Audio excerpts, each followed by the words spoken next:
प्रधानमंत्री नरेंद्र मोदी के कार्यकाल को 12 वर्ष पूरे हुए हैं। इन 12 सालों में अगर बात करें तो कई महत्वपूर्ण जो है वो काम हुए हैं और खास करके अगर बात करें तो इस पूरे कार्यकाल को किस तरीके से प्रधानमंत्री नरेंद्र मोदी ने जिया है उनको बहुत नजदीक से जानने वाले हमारे साथ केंद्रीय मंत्री CR पाटिल साहब इस वक्त मौजूद हैं। सर, अगर बात करें इन 12 सालों के कार्यकाल की, चूंकि जब हम 12 साल की बात करते हैं कई महत्वपूर्ण फैसले हुए हैं। अगर मैं ये समझना चाहूं इन 12 सालों में सरकार ने जो महत्वपूर्ण फैसले लिए कौन कौन से फैसले जिससे सीधे तौर पे आम जनता पर इसका बड़ा असर पड़ा है, लोगों को बड़ा लाभ मिला है? देखिए, माननीय प्रधानमंत्री मोदी साहब ने 12 साल में सैकड़ों निर्णय लिए और जनहित के लिए लिए हैं। मगर जो हम देखेंगे कि पहला काम जो उन्होंने किया कि देश को सुरक्षित कर दिया। एक समय था कि कहाँ कब बम फोड़ के जाएंगे आतंकवादी, पता नहीं था। आतंकवाद से देश को मुक्त कर दिया। नक्सलाइट प्रवृत्ति के कारण जो नुकसान हो रहा था, आज नक्सलाइट को भी खत्म कर दिया। तो इस तरह से देश को सुरक्षित करने का सबसे बड़ा काम मोदी साहब ने किया है। पहले तो हमें वहाँ बोर्ड पढ़ते थे कि देखो कोई बिनवासी चीज़ पड़ी हाथ मत लगाइए, कोई टिफिन पड़ा है तो हाथ मत लगाना। हमें भी डर लगने लग जाता था कि इसमें कहीं बम हो सकता है। आज जो सुरक्षित हुए हैं वो अपने आप में बहुत बड़ा काम हुआ है।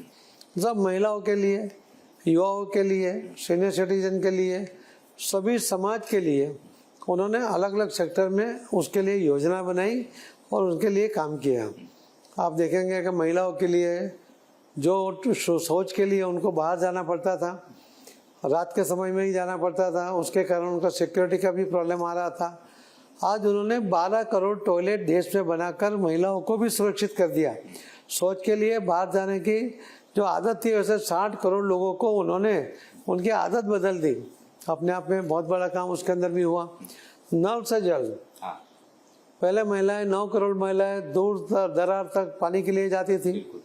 5.5 करोड़ घंटे उनको पानी लाने ले जाने में लगते थे, बोझ उठा कर उनको आना पड़ता था।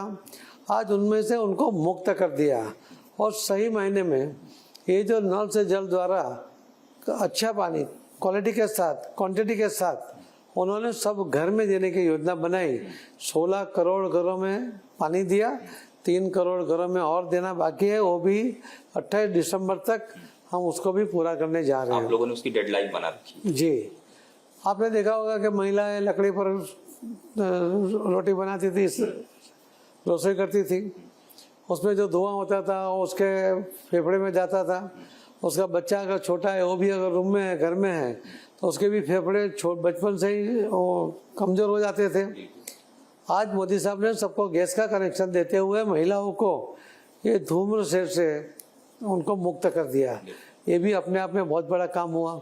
आपने आयुष्मान योजना देखी होगी। पहले कोई बीमार होता था तो जो सीनियर लोग होते थे या माँ बाप होते थे वो अपने बेटे को नहीं बताते थे। उनको लगता था कि उसको हमारी बीमारी का पता चलेगा, वो दवा दारू का खर्च करेगा, उसके कारण वो उसको कोई खेत या घर बेचना पड़ेगा, उसके ऊपर कर्ज हो जाएगा, तो नहीं बताते थे। माननीय प्रधानमंत्री मोदी साहब ने कहा कि मैं उनका बेटा हूँ, मैं उनकी सारवार करूँगा और 5 लाख रुपये तक का बीमारी उसका पूरा खर्च ये सरकार उठा रही है। ये पूरी दुनिया में सबसे बड़ी योजना ये मोदी साहब ने बनाई है। जब जब भी हमारे ऊपर कोई ना कोई असल्ट होता था तो सर्जिकल स्ट्राइक किया, एयर स्ट्राइक किया, और जब पहलगाम का इंसिडेंस हुआ तो वहाँ जाकर उनको घर में जाकर मारा। तो ये काम भी मोदी साहब ने करके पूरे देश का मनोबल बढ़ा दिया। देश के युवा उनके कारण बिल्कुल उनके साथ खड़े हैं। ऐसे बहुत से काम उन्होंने किए। बिल्कुल सर, आपने पहलगाम के घटनाक्रम का जिक्र किया, ऑपरेशन सिंदूर जो भारत ने किया, पाकिस्तान को घर में घुस करके भारत ने मारा, लेकिन उसके बाद एक बड़ा फैसला हुआ और ऐतिहासिक फैसला हुआ। सिंधु नदी का जो पानी था उसको भारत ने रोक दिया। अब चूंकि हम वहां पे बांध बना रहे हैं, कुछ कर रहे हैं ताकि उस पानी को हम संरक्षित रख सकें। क्या है सर वो पूरा काम और कहाँ तक हम पहुंच पाए हैं अभी तक इस पे? देखिए, जो टीटी बनी थी वो टीटी को माननीय प्रधानमंत्री मोदी साहब ने एवरेंस में रख दिया है। वो पानी को, ये हमारा पानी है, हमारे देश को लोगों को मिलना चाहिए। तो जम्मू कश्मीर, पंजाब, हरियाणा, राजस्थान और दिल्ली, यहाँ तो पानी की किल्लत है। ये जो पानी हो ये सभी राज्यों को मिलेगा, उसके कारण जो पानी की किल्लत बिल्कुल बंद हो जाएगी। मुझे लगता है निर्णय बहुत पहले होना चाहिए था। पाकिस्तान को एक बूंद भी पानी नहीं देना चाहिए था, मगर माननीय प्रधानमंत्री मोदी साहब ये निर्णय कर सकते हैं और उन्होंने कर दिया है लोगों के लिए, देश हित के लिए, देश के लोगों के लिए।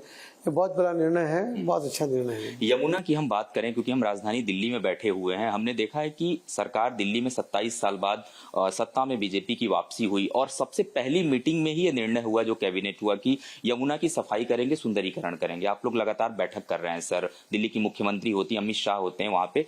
क्या उस प्रोजेक्ट पे कहां तक हम पहुंच पाए? कितने ड्रेनेज जो नाले थे उसको हमने बंद कर दिया है, और कब तक ये दिखाई देना शुरू हो जाएगा कि यमुना में जो झाग है वो बिल्कुल खत्म हो गए हैं?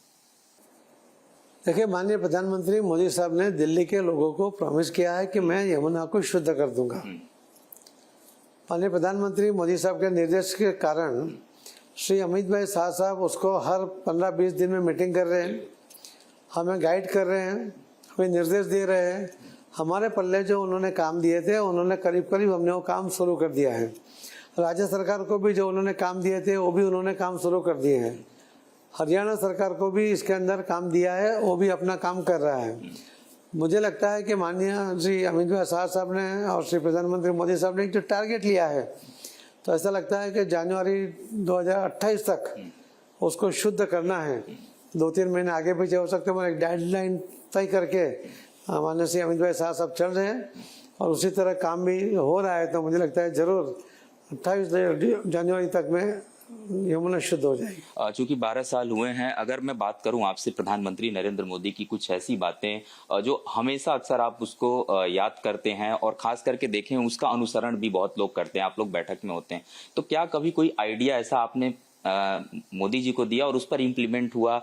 किस तरीके का अब तक खास करके आपका अनुभव रहा है इस जल शक्ति मंत्रालय, क्योंकि बहुत महत्वपूर्ण मंत्रालय है ये? देखिए, आज तक मैंने देखा है कि हम अगर कोई भी आइडिया लेके सबके पास जाएंगे, कोई योजना लेके जाएंगे, तो हमें लगा है कि हमने बहुत अच्छी योजना बनाई है, अभी तो बिल्कुल ये साहब मान जाएंगे। मगर हमने देखा है कि उसके बाद साहब जब शुरू करते हैं तो हमको लगता है कि हमने इतनी बातें तो हमारे ध्यान में आई नहीं है, पूरी योजना की डिजाइन बदल जाती है। तो उनको कोई सजेशन करना है ये तो संभव ही नहीं है, मगर वो जो सजेशन करते हैं या जो दिशा निर्देश देते हैं उसको इम्प्लीमेंट करना भी हमारे लिए तो मुश्किल ही होता है, फिर भी हम कोशिश करते रहते हैं। इन 12 सालों के आगे के लक्ष्य की अगर मैं बात करूं एक लाइन में, अभी कितना काम है और जो महत्वपूर्ण चीजें खास करके जल शक्ति मंत्रालय में, क्या अब लगता है कि ये बाकी है और इसको पूरा कर देना है जल्दी से जल्दी? देखिए, रिवर लिंकिंग के जो प्रोजेक्ट माननीय प्रधानमंत्री मोदी साहब ने लिए हैं, केंद्रीयता का है, पीकेसी का है, बाकी जगह का भी है, उसको पूरा करना है। दूसरा जो जल जीवन मिशन में जो 3 करोड़ घर बाकी है उनको पानी देना है, और बाकी लोगों का भी अगर सोर्स कम पड़ता है तो स्टेट को कहकर स्टेट के द्वारा उसकी व्यवस्था करके उसको सरफेस वाटर मिल जाए, पूरी क्वांटिटी में मिल जाए, उसके लिए भी हम काम कर रहे हैं। पानी नल से जल भी आना चाहिए, सिर्फ नल है और जल नहीं है, ये हमारे लिए गाली है, और इसके लिए हम कहते हैं कि नल भी हो, जल भी हो, अच्छी क्वालिटी का हो। माननीय प्रधानमंत्री मोदी साहब ने एक बहुत बड़ी बात की है, उन्होंने विश्वास के साथ जो पानी दे रहे हैं, माननीय प्रधानमंत्री मोदी साहब की योजना है, उसमें 25 लाख महिलाओं को ट्रेनिंग दी गई है, उनको पानी चेक करने के लिए किट भी दी गई है। उनके घर में आने वाला पानी किस प्रकार का है वो अपने घर में चेक कर सकती है। ये पहला प्रधानमंत्री है कि जिन्होंने योजना पूरी करके उसको चेक करने की सत्ता ये महिलाओं को दी है। बिल्कुल, बहुत बहुत धन्यवाद सर, आपने भारत 24 को समय दिया। तो ये थे केंद्रीय मंत्री CR पाटिल साहब, जिन्होंने साफ तौर पे बताया कि इन 12 सालों में सरकार ने क्या प्रमुख उपलब्धियां हासिल की और आगे आने वाले दिनों में और भी जो महत्वपूर्ण जो काम है, जो संकल्प है जो मोदी सरकार का, वो कैसे पूरा होगा। कैमरामैन आर्यन तिवारी के साथ गौरव मिश्रा, भारत 24, दिल्ली।